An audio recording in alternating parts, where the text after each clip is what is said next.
ஹே சொக்கே, தயாரா டூருக்கு? அதனாரி கிளம்பலாமா? நான் முன்னமே சொன்ன மாதிரி வேடிக்கை பார்த்துட்டோ தூங்கிட்டோ பார்க்குறத எல்லாம் கவனம் செலுத்திட்டோ நான் உன் கையை விட்டுட்டு எங்கேயாவது வழி மாறி போயிடுவேன் இந்த உலகத்தில். உங்ககிட்ட இருந்து ரொம்ப தூரம் போன பின்னாடி தான் தொலைந்து விட்டேன் அப்படிங்கிற அறிவே எனக்கு வரும். அப்புறம் பயந்து அழுது கூக்குரல் போட்டு கெஞ்சி பொறுமையை கடைபிடிச்சு மறுபடியும் உங்ககிட்ட வரப்படாத பாடுபடணுமா? அப்பா, சொல்லும் போதே மூச்சு திணறுது. அதனால ஒரு ஐடியா பண்ணிக்கலாம். என்ன தெரியுமா? நான் உன் கையை பிடிச்சிக்கிறதுக்கு பதிலாக நீ என் கையை பிடிச்சிக்கோ. நீ எங்கே இழுத்துட்டு போறியோ நான் உன் பின்னாலேயே வரேன். அதுதான் எப்போவுமே எனக்கு சேஃப் அண்ட் செக்யூர். நான் உன் கையை பிடிச்சிட்டு இருந்தேன்னா அப்படியே பார்த்துட்டு விட்டுட்டு போயிடுவேன். நீ என் கையை பிடிச்சிட்டு இருந்தேன்னு வச்சுக்கோயேன், நான் எங்கேயாவது வேடிக்கை பார்த்தா கூட நீ அப்படியே தரன்னு என்னை இழுத்துட்டு போயிடுவேன். நான் தொலைஞ்சு போகாமையாவது உனக்கு பின்னாடி வந்துடுவேனே எப்படியாவது.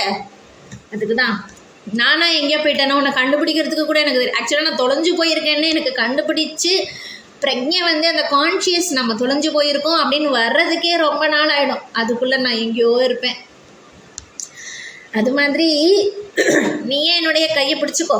என்ன, நான் மயில் மாதிரி மாறி உனக்கு வாகனமாக நிற்கிறேன். நீ என் மேலே ஏறி உக்காந்துட்டு எனக்கு வழி சொல்லிட்டே வருவியான். சரியா?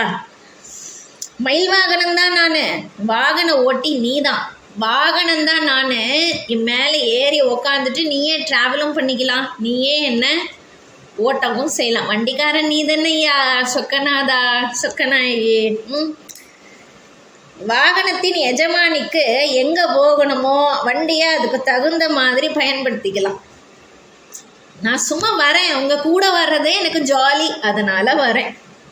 இதை விட வேறு என்ன எனக்கு ஆனந்தம் தரும் சொல்ல? புகழ் இந்த ஆனந்த உணர்வை தருமா? தந்தாலும் அந்த புகழ் நிரந்தரமாக எப்பவும் இருக்குமா? புகழும் பழையும் மாறி மாறி வருமே. பழி வரும்போது வருந்தணும், புகழ் வரும்போது சந்தோஷப்படணும். ஆனால் சந்தோஷமும் அந்த வருத்தமும் தொடர்ந்து இருக்கிறது இல்லையே. அதெல்லாம் வரும் போகும். ஆனால் உன் கூடவே வர இந்த ஆனந்தம் வந்து வெரி நைஸ். செல்வமும் கூட அப்படிதான் போல இருக்கு. செல்வம் அதனால தான் அது செல்வோம் அப்படின்னு போயிடுதோ அடிக்கடி, ஒரே இடத்துல இருக்கிறது இல்லையே. ஸோ இந்த பழி புகழ் செல்வம் இதெல்லாம் வந்து நிரந்தரம் இல்லை. இதெல்லாம் இந்த உன் கூட இப்படி பேசுகிற, உன் கூடவே ட்ராவல் பண்ணுற, நீ என் கூடவே ட்ராவல் பண்ணுற, அது எப்படியோ அந்த ஆனந்தத்தை வந்து வேறு எதுவுமே தராது. அதெல்லாம் எனக்கு வேண்டாம். அதே மாதிரி பிறந்துட்டா ஒரு நாள் மரணத்து வாசலை பார்க்க மேலே போகணும் விண்ணுக்கு. அப்புறம் சைக்கிள் கண்டினியூஷனான திரும்பவும் மண்ணில் வந்து பிறக்கணும். மண்ணுக்கும் விண்ணுக்கும் ஜேர்னி செஞ்சுட்டே இருந்தா at any point of time அதை ஸ்டாப் பண்ணணும் இல்லையா? டயர்டாயிடாதா? உங்ககிட்ட வந்து சேர்ந்துட்டா அது ஸ்டாப் ஆகிடும். உன்னை வேண்டாம்னோ உன்னை தப்பாவோ யாராவது பேசினா எனக்கும் அவங்க வேண்டாம். திருப்பெருந்துறையின் இறையே, உன்கிட்ட நெருங்கி வந்ததுக்கு அப்புறமா இனி வேற நான் எங்கே போவேன் அப்படின்னு மாணிக்க வாசகர் பாடுறாரு. நான் எங்கே சொல்கிறேன், எனக்கு இங்கே அந்த அறிவாக இருக்குது. நான் பாரு இதை பேசி முடிச்சுட்டு திரும்பி என்னுடைய டெய்லி ரொட்டீன் லைஃபுக்கு தான் போவேன். இவ்வளோதான் நான். ஆனால் மாணிக்க வாசகர் எல்லாத்தையும் விட்டுட்டும் பின்னாடியே வந்தார். அப்படின்னா வர்றது இல்லையே. மாணிக்க வாசகர் எப்படி பாடுறாரு இந்த பதிகத்தை? வேண்டேன் புகழ் வேண்டேன் செல்வம் வேண்டேன் மண்ணும் விண்ணும் வேண்டேன் பிறப்பு இறப்பு சிவம் வேண்டாதார்த்தமை நாளும் தீண்டேன் சென்று சேர்ந்தேன் மண்ணு திருப்பெருந்துறை இறைதாழ் பூண்டேன் புறம் போகேன் நீனே புறம் போகல் ஒட்டேனே. நானும் உன்னை விட்டு போக மாட்டேன். உன்னை விட்டு போய் உன்னை பற்றி தப்பாக பேசுகிறவங்க கிட்ட நான் ஒட்டவும் மாட்டேன். சரி, வழியில் சாப்பிட இருக்கட்டுமேன்னு கொஞ்சம் அக்கார அடிசல் கொண்டு வந்தேன். கையில் அள்ளினா முழங்கை வரைக்கும் நெய் ஒழுகணுமா. இப்படி அள்ளி இப்படி சாப்பிட்டா அந்த நெய் இது வரைக்கும் ஒழுகணுமா. நான் சொல்லலை, ஆண்டாள் சொல்கிறா.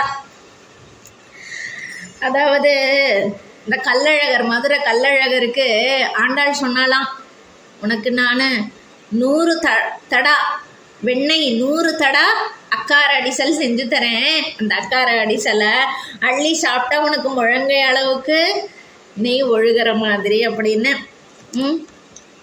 தடான்னா அண்டா, 100 அண்டா வெண்ணெய் 100 அண்டா அக்கார அடிசல் செஞ்சு தரேன்னு சொன்னாலாம். அந்த அளவுக்குலாம் நான் செய்யல, சும்மா கொஞ்சமாக வரைக்கும்.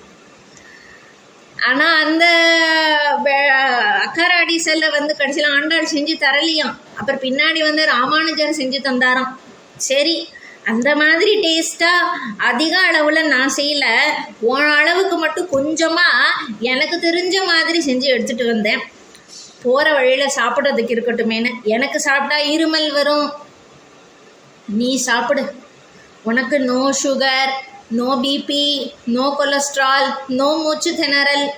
யூ ஆர் வெரி என்ன சொல்கிறது, நீ ரொம்ப ஆரோக்கியமாக இருக்க.